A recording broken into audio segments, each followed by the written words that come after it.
Hey there, science fans. Ever wondered if there's any science behind superstitions? Like, why do people freak out when a black cat crosses their path? Or why do some folks think breaking a mirror is a one-way ticket to 7 years of bad luck? Let's dive into the truth behind some of these beliefs, separate fact from fiction, and see if there's any method to the madness. Get ready for a fun ride as we explore the fascinating world of superstitions and the science, or lack thereof, behind them. Okay, let's talk broken mirrors. They've been a source of fascination and fear for centuries. 7 years of bad luck, that's a long time, but why 7 years and why bad luck? So where did this idea come from? It's not just a random number. Well, way back in ancient times, folks believed that mirrors were like reflections of your soul. They thought the mirror held a piece of your essence. Imagine thinking your soul could crack, just like that. It's a pretty intense thought, right? They figured a broken mirror meant a broken soul, and that spelled trouble. It was a sign that something was seriously wrong. But hold on, there's more to this story. It's not just about the soul. See, back then, mirrors were super expensive, like break-the-bank expensive. They were luxury items, not something you'd find in every home. So saying a broken mirror brought bad luck, it was a way to make people more careful. That was probably a clever way to make people treat those shiny things with a little extra care. After all, replacing a mirror wasn't easy or cheap. Now, let's get real for a second. What's the truth behind this superstition? From a scientific standpoint, there's no magical connection between a shattered mirror and your luck. It's just a piece of glass. It's just physics at play. Glass breaks when subjected to force, plain and simple. There's no mystical force at work here. Glass breaks when subjected to force, plain and simple. It's a natural reaction to impact. But here's the thing about superstitions. They often tap into our fear of the unknown. They play on our anxieties and uncertainties. We humans, we crave control. We want to believe we can influence our fate, even in small ways. And when something unexpected happens, like a mirror falling and shattering, our brain starts searching for an explanation, a way to make sense of it. It's a coping mechanism. That's where superstitions step in, offering a sense of order in a chaotic world. They give us a framework to understand the randomness of life. Even if we don't consciously believe them, they linger in the back of our minds, whispering, what if? It's a nagging doubt that's hard to shake. So the next time you accidentally break a mirror, take a deep breath and remember, it's not a curse, it's just a chance to get a new one. It's an opportunity for a fresh start. And hey, maybe use it as an opportunity to reflect on the things that truly matter in life. Sometimes a little introspection can be a good thing. Let's be honest, walking under a ladder just feels wrong, doesn't it? It's like tempting fate, as if you're inviting bad luck to come your way. But why is this such a common superstition? Well, this one actually has some practical roots. It's not just about bad luck, there's a real-world reason behind it. Think about it. A leaning ladder is basically an accident waiting to happen. It's unstable, and any slight nudge could send it crashing down. Someone could bump it, or worse, drop something on your unsuspecting head. Imagine the chaos and potential injuries that could ensue. Back in medieval times, a leaning ladder took on an even more ominous meaning. It wasn't just about physical danger, it often formed a triangular shape which folks associated with the Holy Trinity. This was a deeply ingrained belief in those times. Walking through that triangle, that was seen as breaking a sacred symbol, and nobody wanted to mess with that. It was considered a serious transgression.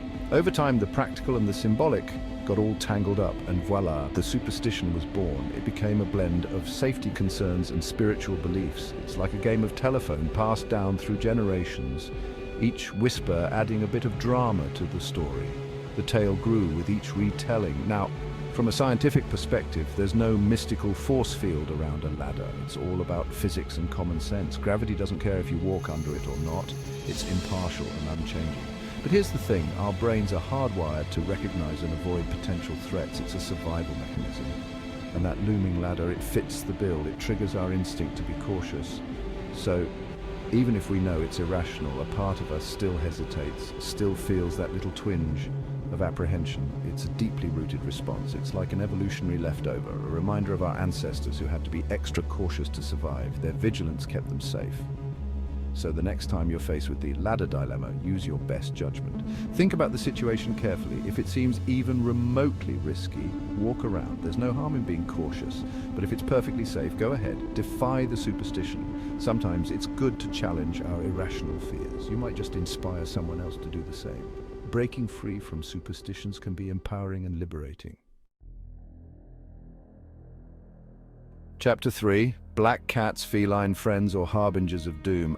Black cats, sleek, mysterious, and sadly often misunderstood. The superstition that a black cat crossing your path brings bad luck has been around for centuries, and it's left many a feline feeling the feline not so good. But where did this unfounded fear originate? Well, in ancient Egypt, cats were revered. They were seen as protectors and symbols of good fortune. But somewhere along the line, their reputation took a turn, particularly for those with dark fur. During the Middle Ages, black cats became associated with witchcraft and the supernatural. People believed they were witches in disguise, or even the devil himself. Imagine being a cat just trying to live your best life, and suddenly you're public enemy number one. It's enough to make you hiss.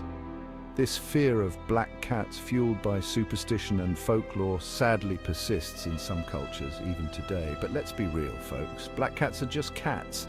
They're not mystical creatures with the power to control your destiny. They're furry companions who deserve our love and respect, regardless of their coat color.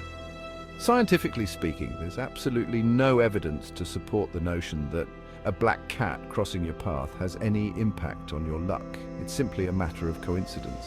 And hey, if you ask me, a black cat crossing your path is an opportunity to appreciate the beauty and wonder of the natural world. So let's ditch this outdated superstition and show black cats the love they deserve.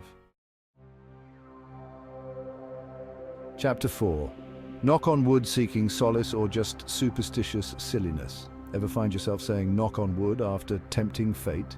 It's a phrase that slips out almost instinctively, as if by uttering it we can somehow shield ourselves from the whims of misfortune. It's like a verbal talisman, a way to ward off bad luck. But why wood, and why knocking? These questions lead us down a fascinating path through history and culture.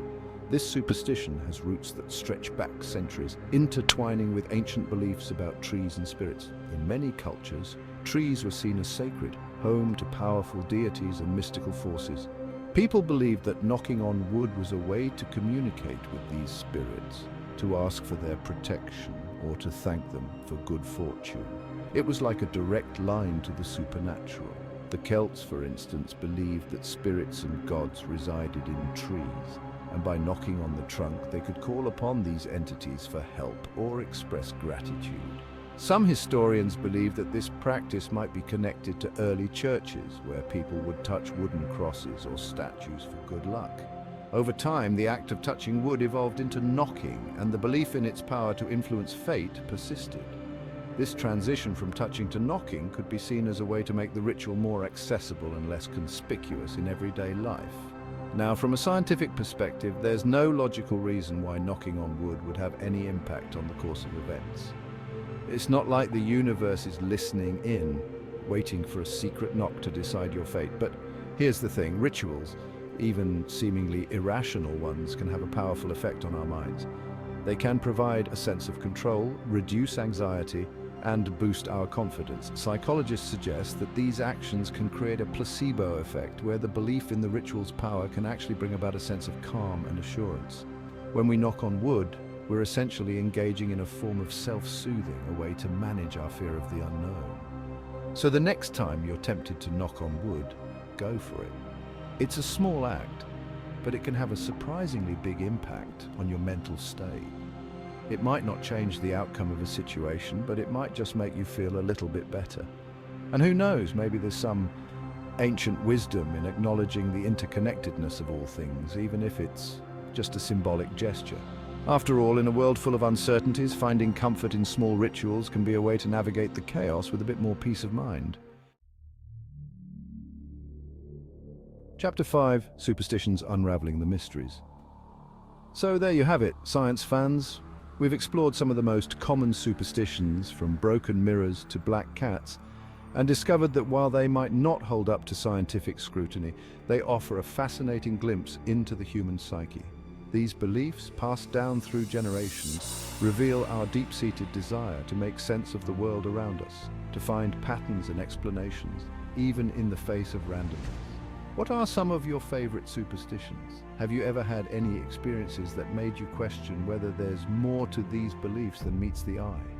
Share your thoughts and stories in the comments below. And don't forget to like, subscribe, and hit that notification bell so you don't miss out on our next scientific adventure. Until next time, stay curious.